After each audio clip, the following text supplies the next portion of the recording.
10 years ago, I actually thought I would have been dead by now. People recently released from prison are at markedly increased risk of death.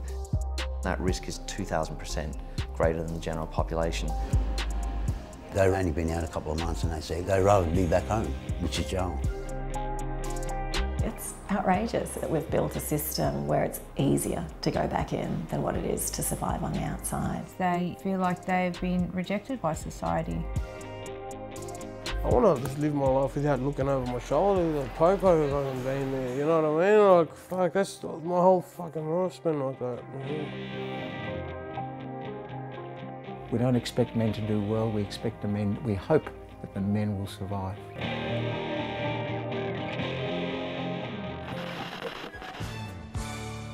Hi, you're listening to Jailbreak on 2SER. If you're listening and you're in jail right now, just keep your head up.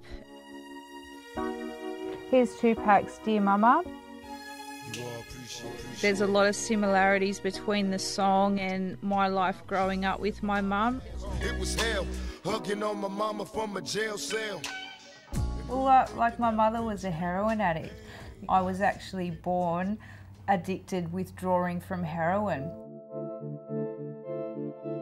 So I grew up exposed to, addiction, to crime, to overdose. I actually hated heroin. I hated heroin addicts.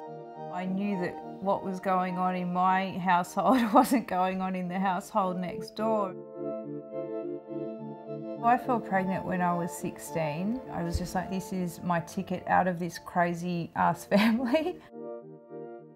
I remember like it was yesterday when he was first put on my chest, and just being filled with love, pure love.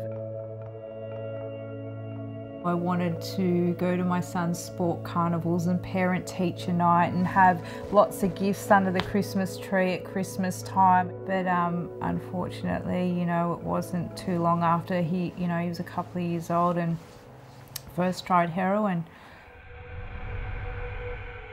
It kind of robbed me of any of those dreams.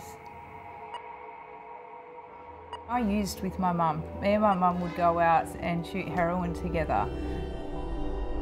My addiction went from mediocre to horrific. And then my son was taken out of my care. The first time I went to prison, I think I was about 25, but I was just constantly in and out of custody. Stepping out, having the first shower after being in prison, it's so good, but it's short-lived. I think for people straight out of prison, it's just overwhelming. People have very high anxiety. They often have what we call gate fever. Just an absolute sense of hopelessness. I had nobody in my life. I hadn't spoken to my son for a really long time. I was absolutely suicidal. We know that there's a spike in suicide immediately following release from prison, and women leaving prison are up to 14 times as likely to die by suicide compared to their peers in the general population. I can relate to people that take their own lives because it's all just too hard.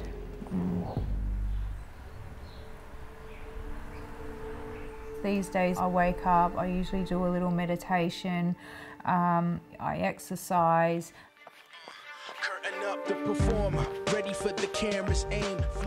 The fact that I've not put a substance in my body for 4.5 years is a bloody miracle.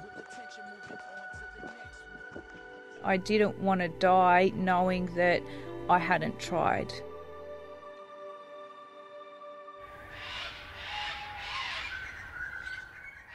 Rainbow Lodge aims to give men who leave custody a fair go.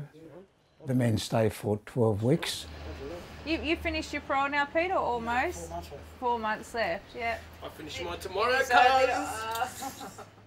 It's a big deal finishing parole, isn't it? Trinka is an expert member of our frontline service. Morning, Rainbow Lodge. When I got clean, I knew I had to do something.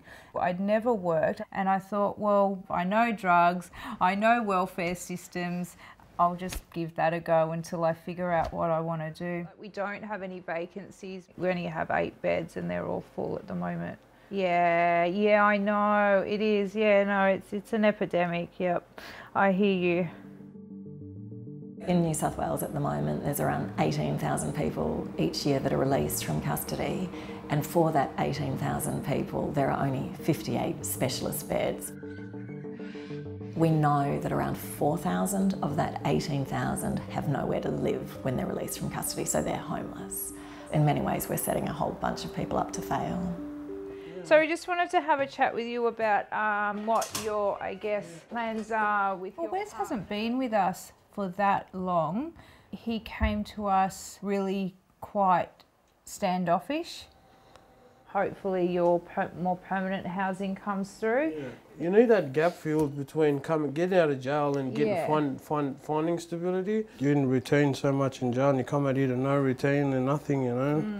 No support programs, they're like, just with normal living, you know. Like finding a house and things like that. What happens for you when you're feeling all of these pressures? I give up and I go back. I just know I'm going to jail. Well, I might as well fucking go on have with a good freaking run before I go back to jail. You know what I mean? And what's changed this time? I know I'm just sick of jail, man. I'm sick of the doors closing at a certain time and that's the day gone. Because I got a son too, man. He's in juvie. Yeah, I need to stop the cycle with him too, you know. Yeah. What's that like as a dad? I don't know, man. I beat myself up all the time. Like, I can't change that, you know what I mean? I can change what I can do moving forward. Yeah. That's what I can do. And where do you see yourself in, say, 2 years' time? Hopefully, if, like, got my barber's certificate and trying to start my mobile, like, barber truck and things. Just give the kids a free haircut, you know what I mean? Treat them humane. It changes their lives, man. You know?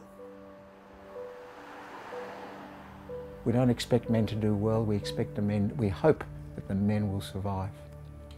In our small organisation, we've had 2 deaths in the last 10 months. We could all see so much potential in Vaughan, but in those last few weeks of Vaughan's life, you would sit out the back in tears. How you deal with those feelings of worthlessness and hopelessness is you medicate. You medicate your pain. We were trying to get him into a detox and rehab, and you know, it didn't happen quick enough, and he ended up overdosing. So we know that the number of deaths within a year of release from prison is about 10 times the number of deaths each year in prison. There's this acute spike in risk of drug-related deaths just after release from prison.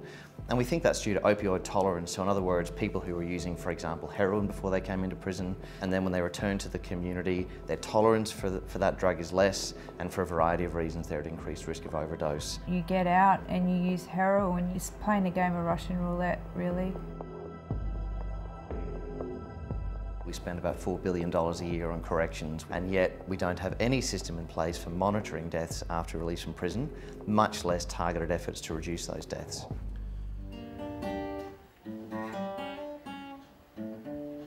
Come and play guitar for a little while, man. On the top, I'm in my drop top, using this right out. I got a pretty baby that's waiting for me. Now pull up, anticipating. We had a conversation with Wes that we had nothing for him, and he would be moving either into other crisis accommodation or into a boarding house. So beautiful. And then about 2 hours later, we received an email to say that he'd been accepted and he'd have his own place. Oh, stop, look at this. Oh, stop it! He was just in absolute shock. It's the first time I'm getting an apartment and I'm getting help. We're off to show Wes his new home.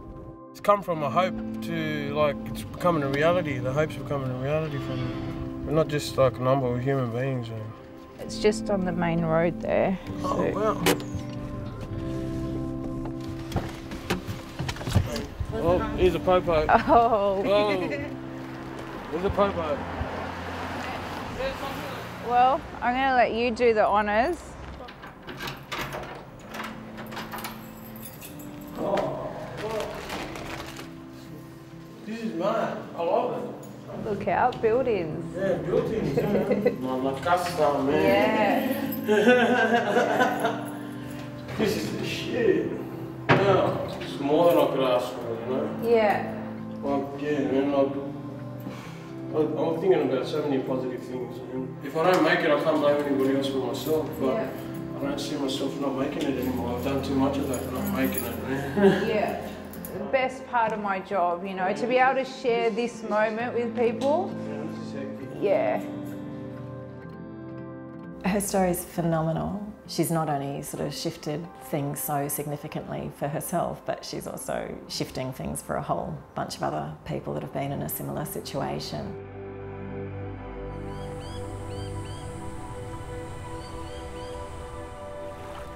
I didn't want to contact you until I had at least a year clean, because I'd done it so many times before. You didn't want to get ahead of yourself? I didn't want to let you down again. You know, it was, yeah, really special to kind of go and just hang out with my son. I have so much regret. I just wasn't present for you. You've got every right to be resentful. Yeah. You know, I want you to be able to voice that, because that's what I didn't get from my mum. Yeah. You know, I never got that acknowledgement that, you know, what happened was really shit. Yeah. I was never resentful. I've always known you to like be there for me. She's got 2 jobs now. She's going to uni. She's about to graduate soon, like same time as me almost. I don't know, it's just pretty surreal. Nearly finished my social work degree. I would like to get into policy. You know, we need more programs like Rainbow Lodge, just having that unconditional belief in people. She's really confident, she's really happy with her life. And I'm just really proud of her. That's not even funny. Yeah, I think it's pretty funny.